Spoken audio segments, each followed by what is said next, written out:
vivo eu, diz o Senhor Jeová, que não tenho prazer na morte do ímpio, mas em que todo ímpio se converta do seu mau caminho e viva. Aqueles homens se arrependeram, para resumir. E Deus mudou o quadro da história deles. Aquilo que era destruição se tornou vida. Aquilo que era morte se tornou vida. Aquilo que não tinha mais esperança agora tem esperança. A cidade não vai ser mais destruída. Mas, meu irmão, quando nós observamos, não há conversão genuína sem arrependimento. O povo verdadeiramente se arrependeu. O povo verdadeiramente reconheceu.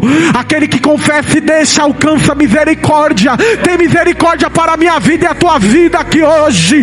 É tempo de mudarmos. É tempo de mudarmos as nossas atitudes. É tempo de mudarmos o nosso falar. É tempo de mudarmos o nosso compromisso. É tempo de mudarmos e voltarmos para o propósito.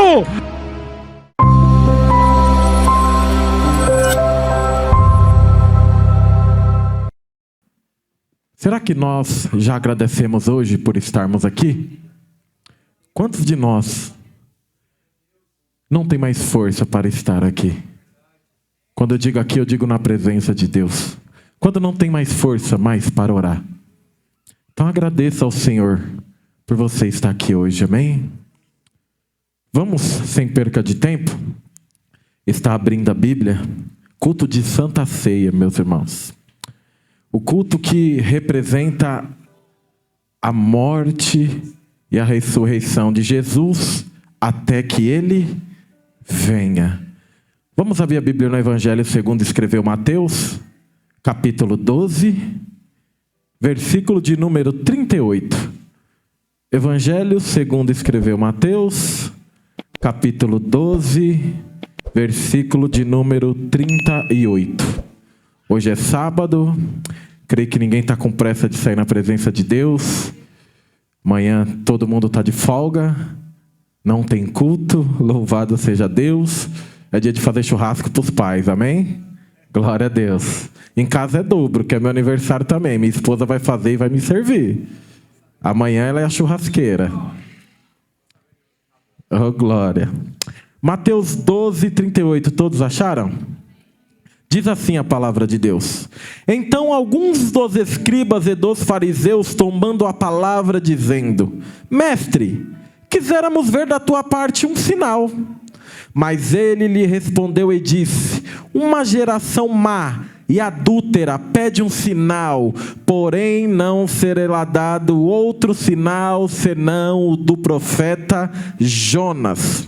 Pois como Jonas esteve 3 dias e 3 noites no ventre do peixe, assim estará o Filho do Homem 3 dias e 3 noites no seio da terra. Amém? Pode se assentar aplaudindo ao Senhor Jesus. Amém?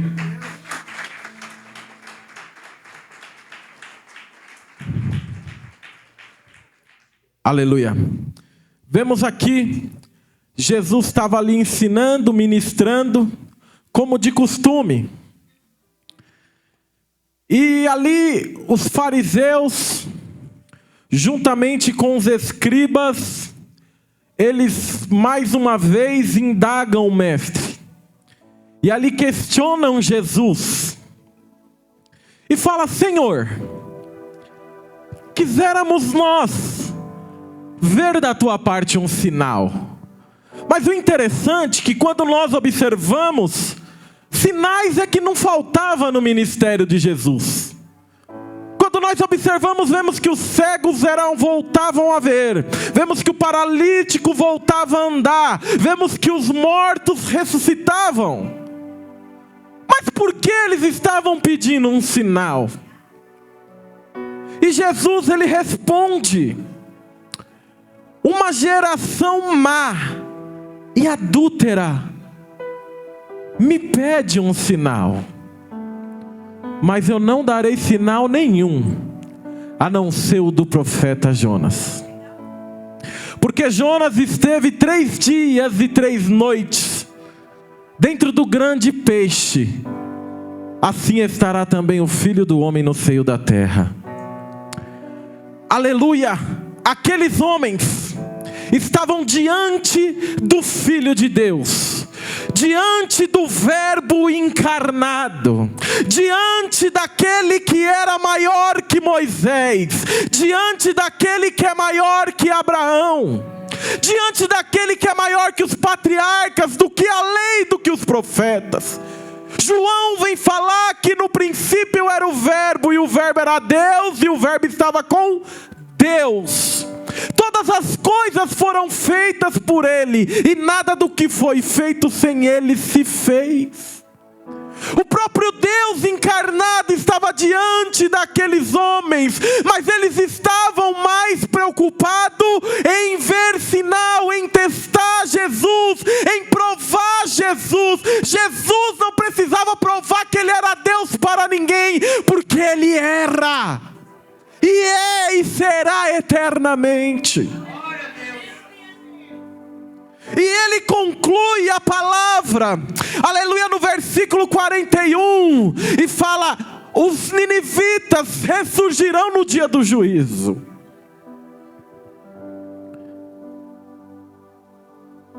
E com esta geração e a condenarão, porque se arrependeram com a pregação de Jonas. E Jesus fala: eis aqui quem é maior que Jonas. Aleluia. Estava ali quem era maior que Jonas. Jonas sendo falho, pecador. Os ninivitas se arrependeram na pregação de Jonas, mas aquela geração incrédula, aquela geração adúltera, estava ali com os ouvidos fechados, com o coração travado, e não davam ouvido às vozes de Jesus. Não entrava a palavra nos seus corações. Quem foi Jonas?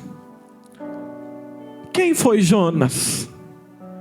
Jonas foi um profeta do Reino do Norte. Profetizou para Israel.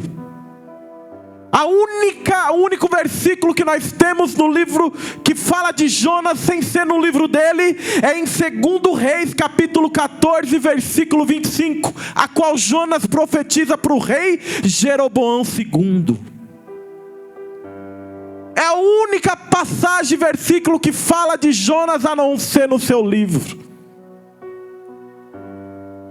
E Deus, Ele me deu um tema e colocou no meu coração nesta noite, para nós entrarmos na palavra. E Deus confirmou diante desse culto, e o tema é: de volta ao propósito de Deus. Repita comigo, igreja: de volta ao propósito de Deus. Quando nós olhamos para o livro de Jonas, no seu capítulo 1, versículo 1, versículo 2, nós vemos que a palavra do Senhor veio até o profeta. Aleluia, veio com uma ordem: olha, Jonas, levanta-te e vai até a cidade de Nínive e prega contra ela. Aleluia, nós vemos que o profeta recebeu uma ordem de Deus para fazer a vontade de Deus. Mas uma coisa que me chama a atenção nesta palavra, diferente de outros chamados como nós vemos na Bíblia, lembra de Moisés, quando Deus fala com ele, ele fala: Senhor, os meus lábios são pesados. E Jeremias fala: Senhor, eu sou só uma criança. Jonas, diferente disso, Deus manda ele se levantar. Só que Jonas, no capítulo 1, versículo 3 do seu livro, ele se levanta. Quando nós olhamos aqui o versículo 3 do livro de Jonas, só que ele não se levanta para fazer a vontade de Deus. Ele não se levanta para fazer a vontade do Senhor. Ele não se levanta para cumprir o que Deus tinha mandado ele fazer. Ele se levanta para fugir diante da presença de Deus. Ele se levanta para correr do seu chamado. Ele se levanta para fugir do propósito de Deus para a vida dele. Aleluia, glória a Deus. E a Bíblia vai nos falar que Jonas, ele se levanta para fugir. Aleluia. E ele desce até Jope. No versículo 3. E ali descendo até Jope, ele acha um navio.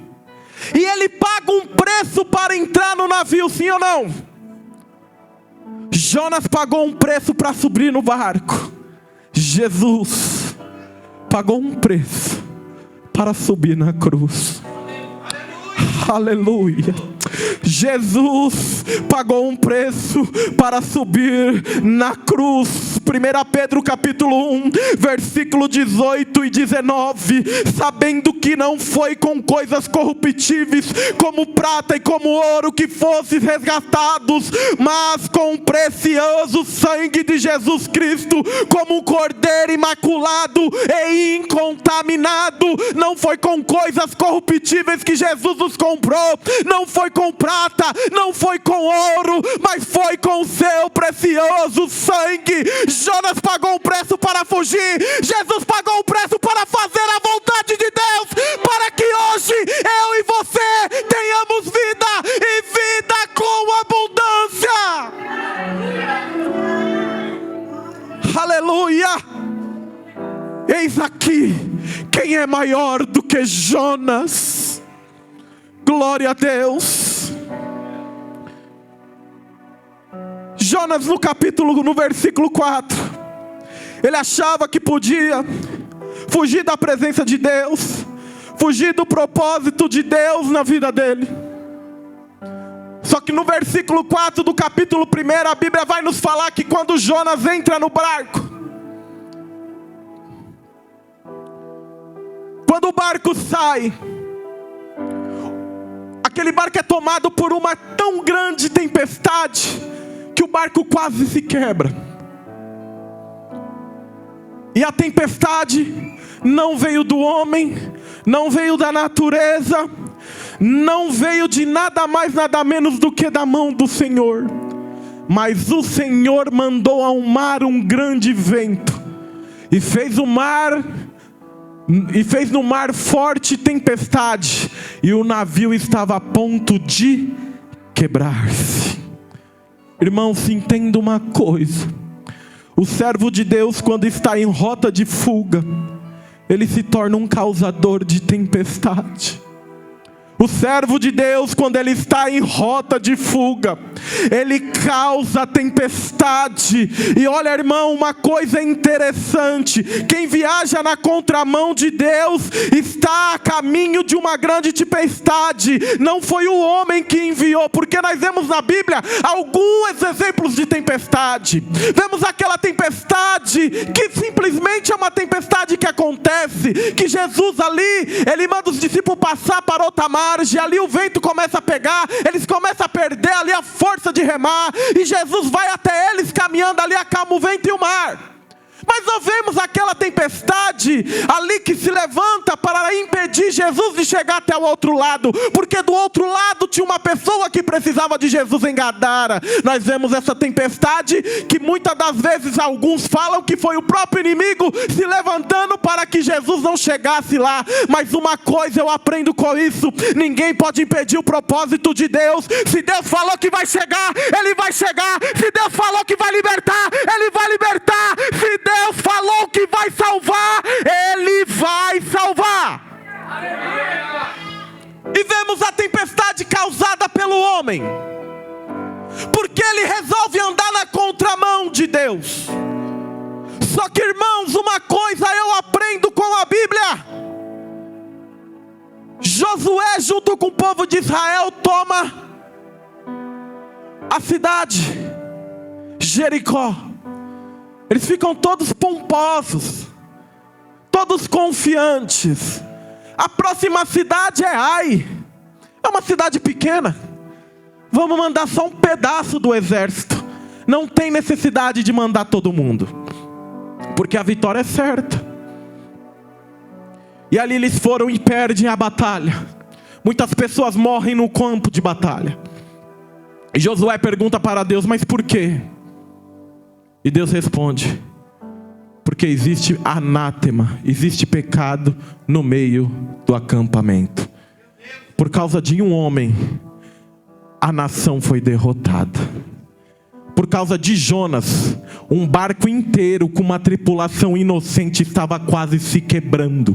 Muitas das vezes, por causa da minha rebeldia e por causa da sua rebeldia, aqueles que estão do nosso lado vão sofrer, porque nós achamos que vamos fazer do nosso jeito, nós queremos fazer da nossa vontade. Não, esse caminho eu não quero ir, eu não quero fazer, eu vou largar, eu não quero continuar, chega! Aí Deus envia uma tempestade, e não é só você que sofre, mas sim aqueles que estão do seu lado.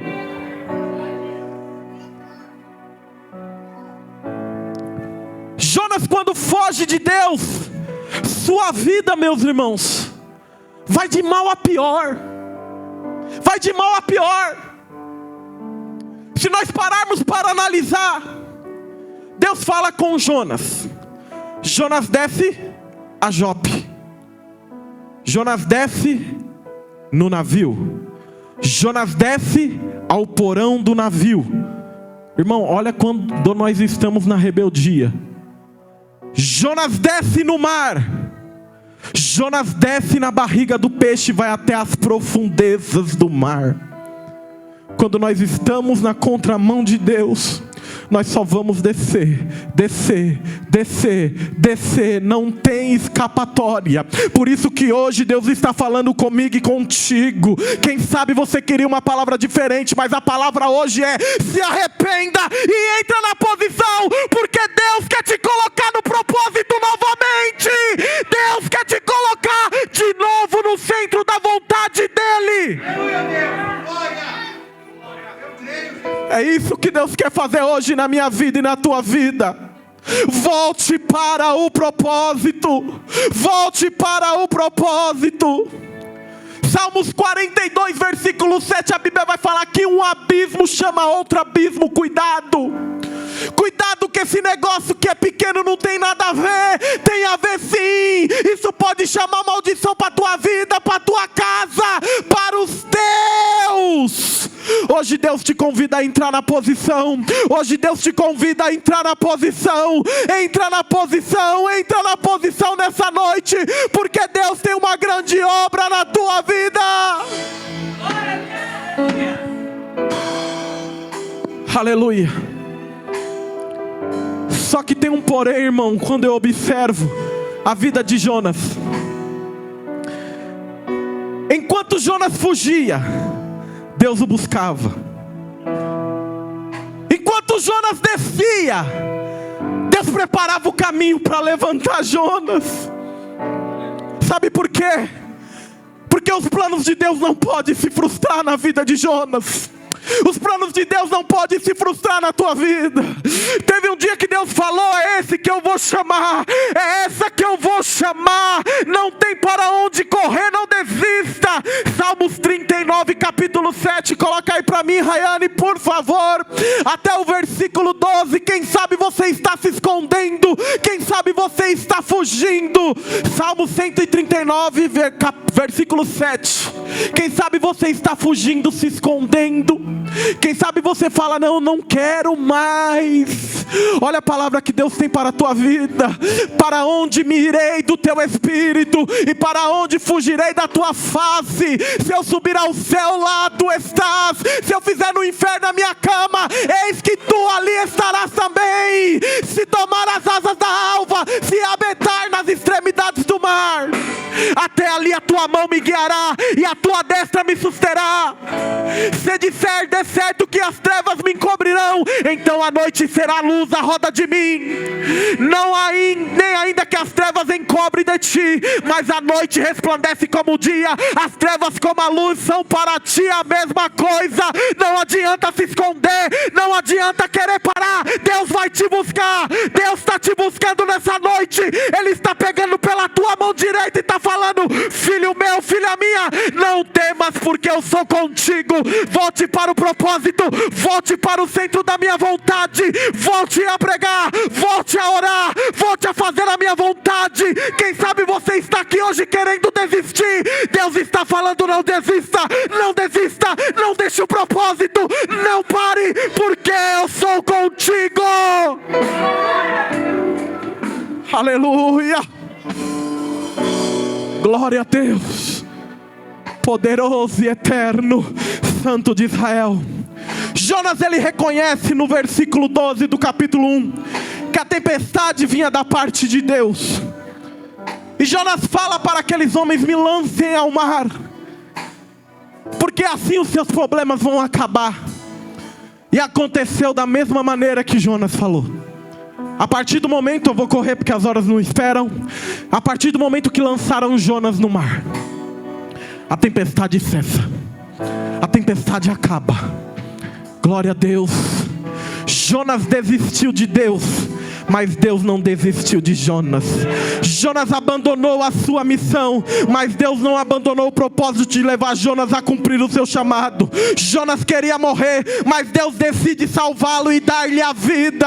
Aleluia. Jonas falou: para mim acabou, para mim já chega, mas eu falo: para você eu vou dar vida, eu vou dar vida, eu vou dar vida, eu vou dar vida. Quem sabe você entrou aqui sem esperança, quem sabe você tem orado por uma pessoa que você não vê mais jeito, só vê a morte. Hoje eu vim aqui para falar da parte de Deus para a tua vida e para a tua família, que Ele veio da vida. É vida, é vida. A palavra que Deus tem para ti não é morte, é vida, em nome de Jesus.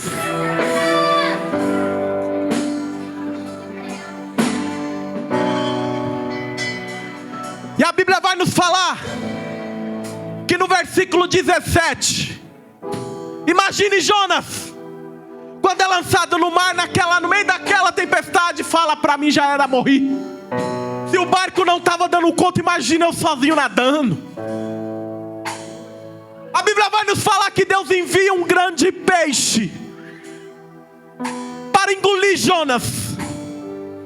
Irmãos, o peixe não foi um castigo, porque se não fosse aquele peixe, Jonas tinha morrido. Se não fosse aquele peixe, ele tinha perecido.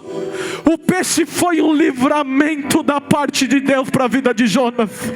Ah, meus irmãos, muitas das vezes Deus permite nós passar por certas situações, porque Ele quer nos dar livramento, porque Ele sabe que nós estamos se perdendo, Ele sabe que nós estamos relaxando, Ele sabe que nós estamos perecendo. Aí Ele permite um grande peixe para nos despertar e para nos livrar, porque nós somos dEle e o maligno não toca. Jonas foi colocado no ventre do peixe. Jesus foi colocado na sepultura. Aleluia. Jonas foi colocado no ventre do peixe. Jesus foi colocado na sepultura. Aleluia. Capítulo 2, versículo 1. Jonas ora a Deus nas entranhas do peixe. Irmãos, o amor de Deus perseguiu implacavelmente Jonas. E Deus encontra Jonas no fundo do mar para trazer-lhe de volta para o propósito. Não importa o quão fundo você chegou, não importa como você está aqui hoje, hoje Jesus te encontra. Aleluia. Hoje Jesus te encontra. Louvado, engrandecido e exaltado é o nome do Senhor. E ele diz no versículo 2 do capítulo 2, só a oração de Jonas: na minha angústia clamei ao Senhor e Ele me respondeu. Do ventre do inferno gritei e Tu ouviste a minha voz. Jonas já começa a mudar o seu jeito de lidar com Deus. Em vez de fugir agora, ele pede socorro porque não tinha mais para onde correr. Aprenda uma coisa: se você continuar fugindo, Deus vai preparar uma situação que você vai ter que estar igual Jonas. Só te resta clamar porque não tem mais para onde ir. Porque Deus tem um propósito para a tua vida. Não adianta correr deste propósito. Não espere chegar no ventre do peixe. Desperta hoje, porque Deus tem uma grande obra na tua vida. Salmo 50, versículo 15 diz assim: invoca-me no dia da angústia e eu te livrarei e tu me glorificarás. É noite de nós invocar o nome dele como Jonas invocou. Eu não sei o quão difícil você tem passado essa situação, eu não sei como é que está o seu coração aqui hoje, mas clame a ele, clame a ele, clame a ele, invoque a ele, que ele vai ouvir a tua oração, ele vai ouvir o teu clamor. Aleluia, glória a Deus. Louvado, engrandecido e exaltado é o nome do Senhor. E no versículo, meus irmãos, versículo 10 do capítulo 2, a Bíblia vai nos falar que Deus teve misericórdia de Jonas, e o grande peixe vomitou Jonas em terra seca. Jonas saiu do ventre do grande peixe vivo. Jesus saiu da sepultura vivo. Ele vive, meus irmãos, ele vive. Ele vive, meus irmãos. O nosso rei está vivo e ele está aqui presente em nosso meio hoje para falar: volte ao propósito, volte ao propósito. Aleluia.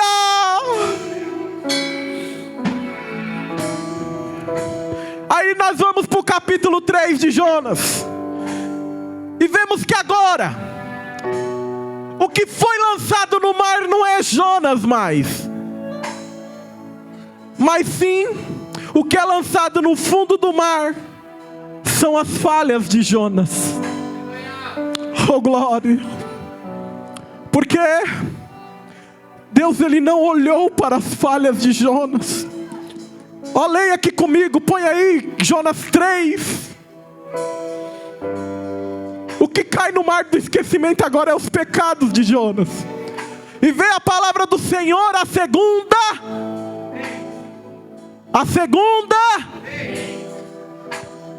O nosso Deus é Deus de segunda chance. Ah, meu irmão, o seu Deus é Deus de segunda chance. Aleluia! Deus está mandando te dizer: eu não sei se você por algum momento da sua caminhada olhou para trás ou fez alguma coisa que não agrada a Ele, mas Deus hoje está te dizendo que os teus pecados, as tuas falhas já caiu no mar do esquecimento, e hoje Ele te dá uma segunda chance. Hoje Ele te dá uma segunda chance. Hoje Ele te dá uma nova oportunidade de voltar para o propósito. Volte para o propósito. Volte para o propósito. Oh glória! Miqueias 7:8.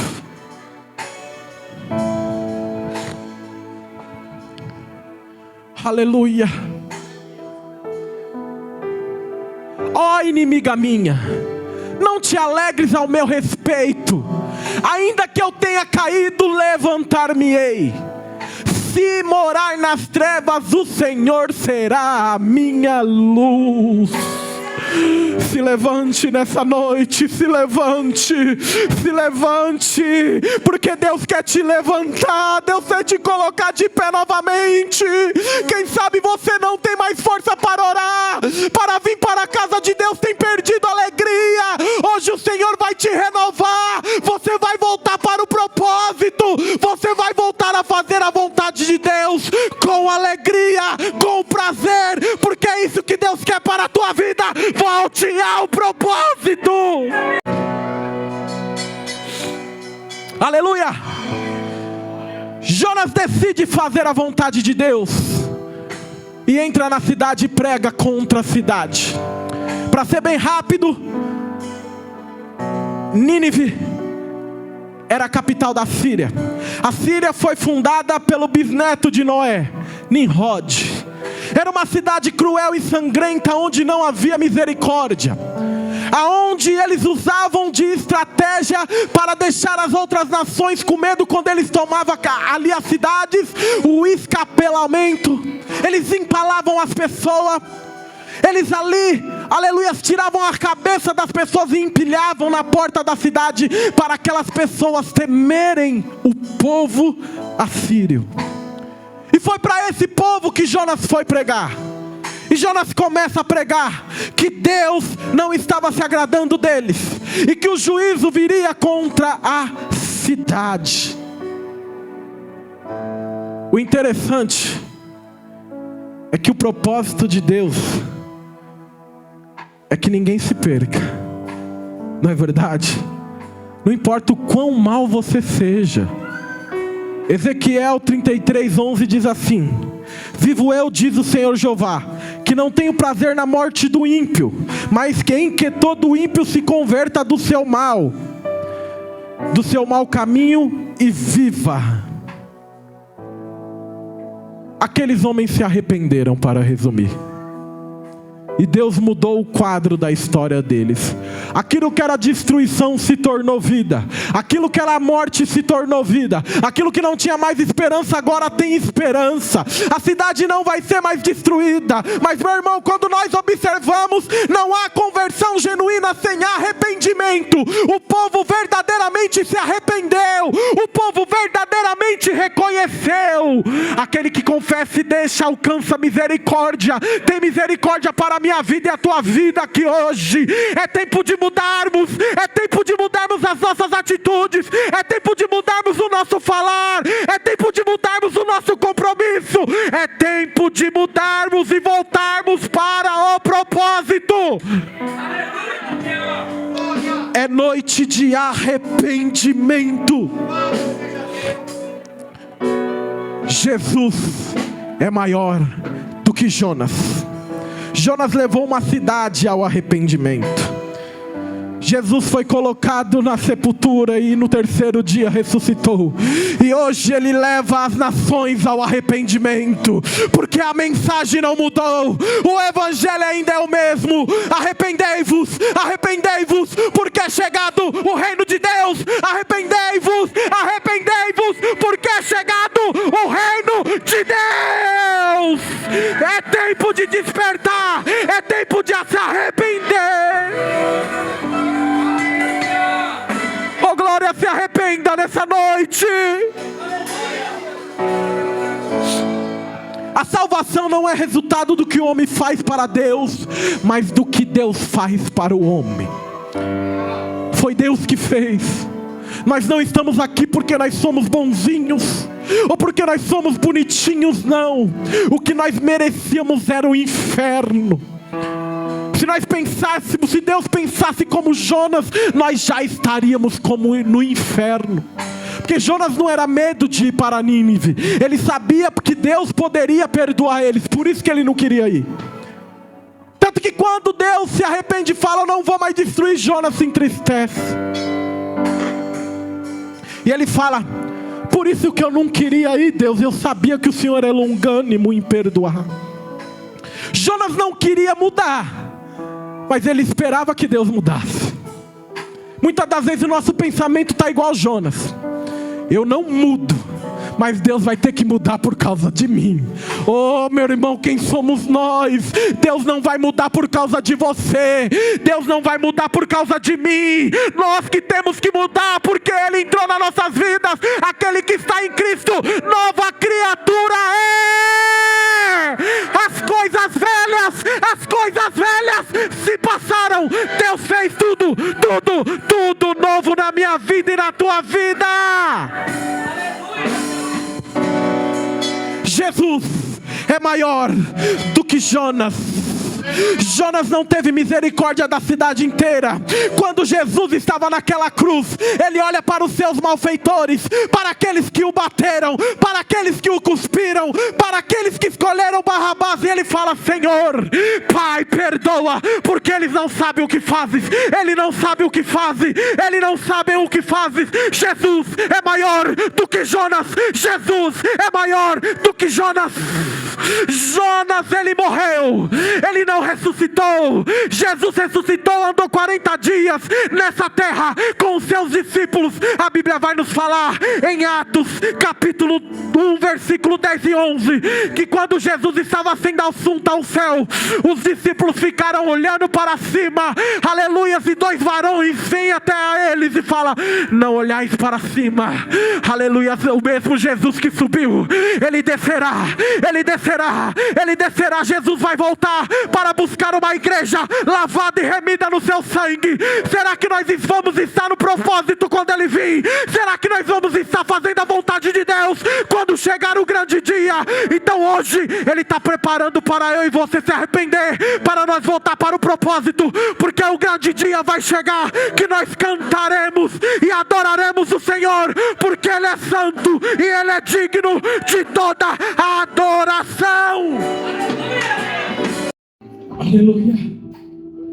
Salmos capítulo 24, versículos 7 ao 10, para nós encerrarmos.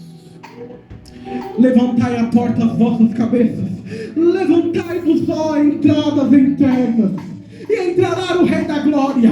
Quem é esse Rei da Glória? É uma pergunta: quem é esse Rei da Glória? O Senhor forte e poderoso, o Senhor poderoso na guerra. Levantai a porta as vossas cabeças, levantai a entrada eternas, e entrará o Rei da Glória. Quem é esse Rei da Glória? O Senhor dos exércitos. Ele é o Rei da Glória. O Rei da Glória é Jesus. O Rei da Glória é Jesus. O Rei da Glória é Jesus.